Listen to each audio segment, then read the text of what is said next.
Ok, bonjour de nouveau, c'est Viviane Chouaikani.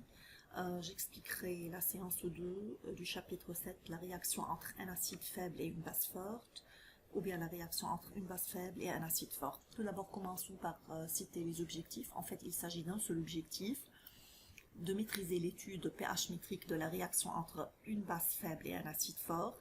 C'est exactement le même objectif de la première séance, à l'exception d'une petite différence où là-bas, on avait un acide faible qui est dosé par une base forte. Donc ici, c'est le cas contraire. Il y en a quelques sous-objectifs qui ont dérivé de l'objectif principal. La première, c'est d'écrire l'équation de dosage, de déterminer son KR et de citer ses caractéristiques. Il faut aussi décrire la courbe de dosage. Il faut expliquer la valeur de pH équivalence et de pH du point de demi ou bien au point de demi-équivalence.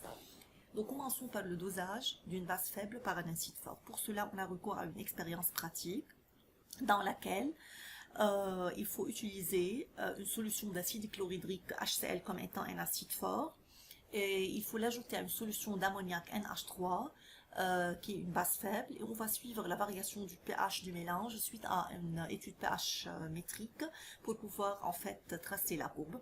Voici ça, c'est la pipette qu'on doit utiliser pour verser un volume VB égale 20 cm3 donc de la base qui est de NH3 dans l'Erlenmeyer flasque. De concentration CB, normalement cette concentration est inconnue, c'est à déterminer. Et ça c'est la burette dans laquelle on va mettre ici l'acide chlorhydrique et on va ajouter jusqu'à arriver par exemple ici au point d'équivalence. Cet acide ayant une concentration initiale connue, CA. Et on va mesurer bien sûr le pH à l'aide d'un pH mètre après chaque addition. Ceci va nous permettre de tracer la courbe pH est égal FVA. Maintenant, voilà la courbe. Cette courbe est décroissante et présente deux points d'inflexion. Donc, décroissante, c'est ça la seule différence entre cette courbe et celle vue dans la séance 1 de ce chapitre, parce que là-bas, on avait un acide faible dosé avec une base forte, donc la courbe était croissante. Ici, c'est décroissante, mais dans les deux cas, il y avait deux points d'inflexion et il y a quatre parties distinctes. Maintenant, quelles sont ces quatre parties? La première, appelée Mn ici, le pH décroît rapidement. Là-bas, le pH a eu une croissance rapide, presque en fait rapide, c'est la seule différence. La partie Np ici, la courbe présente en fait un palier presque horizontal. Et là, il y a la présence d'un point d'inflexion appelé ici I. Dans l'autre séance, je ne l'ai pas appelé I, mais ici j'ai mentionné I parce que dans quelques exercices, ou bien vous pouvez avoir n'importe quelle lettre attribuée pour désigner ce point. Et on peut voir que le pH décroît relativement faiblement dans cette région qui est un P. La troisième partie, c'est PQ, voilà. Il y a donc une variation brusque du pH, c'est une chute en fait du pH. Et bien sûr, il y a la présence d'un point d'inflexion E qui est le point d'équivalence.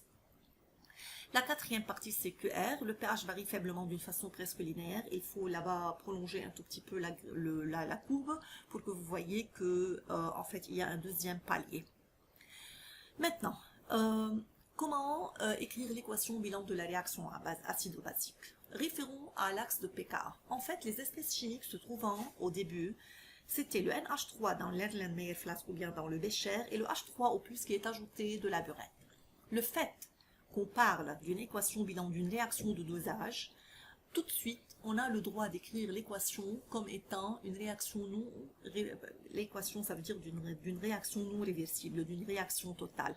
De deux, on peut trouver Kr, la constante de cette réaction, qui est bien sûr pKa2 moins pKa1, qui est dans ce cas égal à 10 puissance 9,2.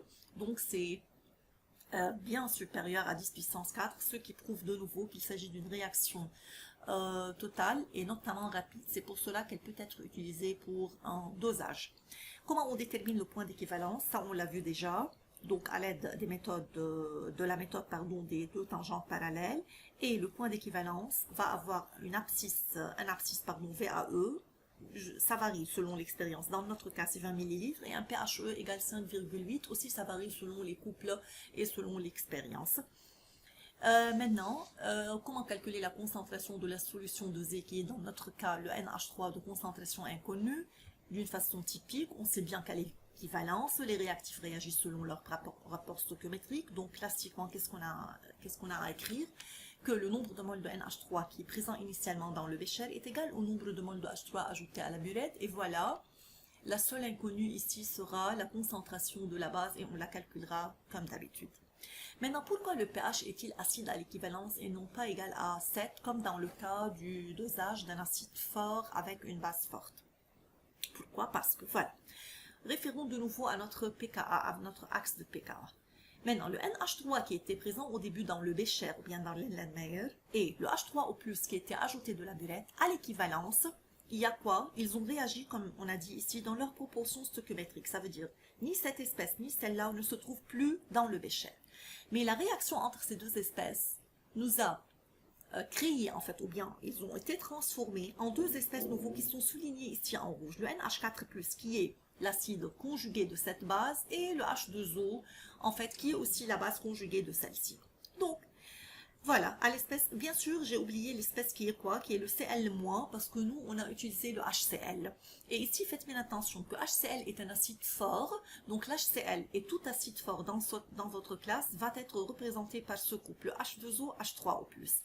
Maintenant, pour Cl-, c'est un ion indifférent, spectateur, comme s'il n'existe pas dans la solution. H2O est neutre, NH4+, qui est là, est un acide faible. Donc, il réagit avec l'eau selon une réaction limitée, qui est, voilà, vous avez vu, donc c'est réversible. Cette réaction va nous produire quoi? Va nous produire une certaine quantité de H3O+, qui est un acide.